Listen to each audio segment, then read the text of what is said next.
Dan masa orientasi siswa tahun ini memang mendapat perhatian lebih ya dari pemerintah ya. Tidak hanya Menteri Anies Baswedan yang mengeluarkan surat edaran untuk menghimbau sekolah menghindari perpeloncoan, tetapi juga Menteri Yudi. Ya, dari Pendayagunaan Aparatur Negara ini bahkan sampai mengeluarkan instruksi bahwa PNS ini harus mengantarkan anaknya pada hari pertama sekolah. Kita akan langsung memberikan dukungan juga ya. Iya, untuk memberikan dukungan moral. Kita akan langsung tanya nih Bu Lisna, pada waktu hari pertama kemarin banyak yang mengantarkan? Banyak sekali, rata-rata yang kelas 1 semua orang tua siswa mengantar ya. Karena kita juga ingin mereka masuk kelas, kenal dengan guru juga. Jadi mereka biar kenal gurunya seperti apa. Jadi kalau ada apa-apa mereka tenang ya. Kalau sudah lihat gurunya, ketemu, ngobrol itu lebih tenang untuk melepaskan putranya kepada guru. Dan itu juga bisa sekaligus menjadi pengawas pertama ya, pengawas pertama kemudian bisa memonitor bahwa anaknya nanti akan diasuh oleh guru seperti ini, sistem pendidikannya seperti ini. Iya, seperti itu. Oke, kalau Mbak Sani lihat seberapa besar sih peran orang tua dalam pengawasan khususnya masa orientasi siswa ini? Kan selama ini kan kita bahas ini tanggung jawab sekolah, kemudian pemerintah juga harus ikut terlibat. Tapi bagaimana dengan peran orang tua itu sendiri? Sebenarnya orang tua cuma encourage anaknya ketika mau MOS gitu ya, dia yakinkan bahwa anaknya memang sehat. Dan kemudian harus juga digali dulu perasaan anak, apa yang kamu rasakan, apakah ketakutan, apakah kecemasan, apa kegalauan gitu ya. Dan orang tua memang wajib di sini menurut saya pertama adalah memang menerangkan kepada anaknya apa yang harus dia lakukan, apa yang kemudian orang tua memberikan tips untuk menenangkan anaknya gitu. Dan artinya ketika anaknya ini sudah merasa aman, baru juga sekolah boleh juga berkontribusi kepada sekolah untuk tahu program MOS-nya apa ya, untuk make sure bahwa nggak ada hal-hal yang mengkhawatirkan begitu. Kalau kita lihat kan data-data yang ada beberapa tahun yang lalu korban meninggal itu kan karena anaknya sakit. Dia takut ngomong sama orang tuanya karena di sekolah itu kalau tidak ikut MOS atau karena sakit gitu ya, itu harus diulang di tahun berikutnya dengan adiknya, dengan adik kelasnya maksud saya. Jadi kan itu pressure tersendiri karena kakak kelas ikut sama adik kelasnya. Akhirnya memaksakan diri ya? Memaksakan diri dan dia takut untuk mengatakan kondisi tidak sehat sehingga ketika dijemur di panas matahari dalam waktu sekian lama akhirnya meninggal karena secara fisik nggak kuat. Nah ini kan berarti ada anxiety yang tidak terungkap baik di lingkungan orang tua maupun dia ngomong ke sekolahnya.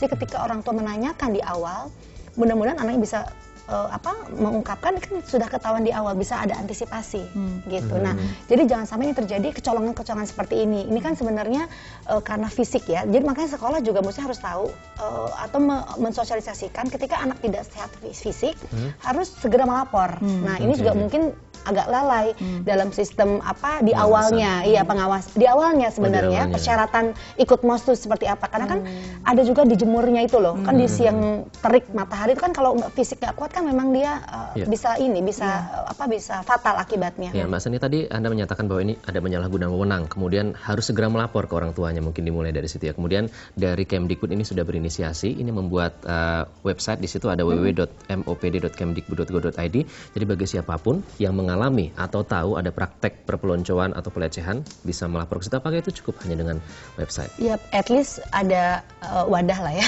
ada wadah untuk sesuatu yang bisa dikomunikasikan. Jadi sistem pemerintah bisa disosialisasikan sebenarnya seperti apa. Ada lumayan lah dibanding zaman-zaman dulu.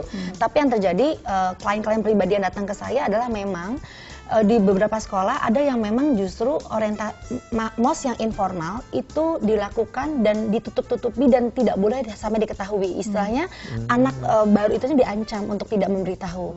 Dan di salah satu sekolah kemudian yang terblow up kasusnya, bahkan anak itu sendiri yang dimusuhi akhirnya karena dia melapor kepada yang guru atau yang berwenang. Jadi ini kan salah satu brainwash yang salah mengenai sebenarnya apa yang harus dilakukan sih sebenarnya. Itu kan sebenarnya bagus yang melapor, tapi justru di satu angkatan itu dia dimusuhi dan dia harus meminta maaf kepada seluruh angkatan karena dia melaporkan. Jadi secara sistem, secara struktural sendiri sudah salah ya? Iya, jadi menurut saya orang guru dalam hal ini juga harus memang peka, jeli melihatnya. Jadi bukan yang terblow up aja, tapi apa yang nggak kelihatan hiddennya. Jadi bisa jadi dia dengan strateginya pendekatan supaya dia tahu cerita sana sini. Nah ini nggak dilakukan. Jadi yang nggak terblow up ya udah gitu. Padahal sebenarnya itu seperti fenomena gunung es, di dalamnya memang ya jauh lebih besar. Apalagi sekolah-sekolah yang sudah terjudge bahwa ini memang banyak perpeloncoan di luarnya. Nah ini sebenarnya kalau kita bongkar itu luar biasa, karena beberapa klien datang ke saya dan dia cerita apa yang terjadi, sampai lambungnya bengkak karena ada penonjokan, koin dibuang ke comberan harus diambil dari mulut si siswa barunya. Ini kan luar biasa, bukannya fisik tapi juga mental ya, harga diri dijatuhkan. Nah tapi ini yang tidak terbongkar dan hanya pribadi-pribadi yang berkonsultasi seperti itu. Tadi kan Bu Sani sudah sharing ya bagaimana orang tua mempersiapkan anak ya, paling tidak mempersiapkan mental mereka ketika mengikuti masa orientasi siswa. Dari pihak sekolah, komunikasi dengan orang tua, sosialisasi itu seperti apa? Di awal sebelum masuk sekolah pertama kita sudah wawancara nonton murid ya, kita nanti awal masuk seperti ini, anak harus bawa ini, jam segini sudah di awal sebelum tahun ajaran baru, ketika mereka mendaftar bulan Desember udah dikomunikasikan. Dan kita juga ada satu buku komunikasi namanya, yang itu untuk tiap hari komunikasi dengan orang tua itu dengan buku itu. Jadi kita tuliskan kegiatan apa orang tua yang hari ini dilakukan anak, kemudian ada kasus apa di sekolah, pakai buku komunikasi itu. Jadi semua terinformasi dengan jauh-jauh hari sebelumnya. Jadi orang tua sudah sangat siap ketika masuk sekolah, sudah tinggal melaksanakan aja. Tadi Mbak Sani menyatakan bahwa ternyata ada juga guru yang terlibat di situ. Artinya secara sistem ini ada yang salah. Kemudian bagaimana untuk menekankan bahwa nilai pembentukan karakter itu sendiri yang penting dan jangan sampai nanti ada penyalahgunaan wewenang di situ. Ya memang ini guru juga manusia, jadi memang harus dibina ya karakter mereka. Jadi memang kita selalu briefing ya sebelum ada acara seperti ini, briefing di awal seperti itu.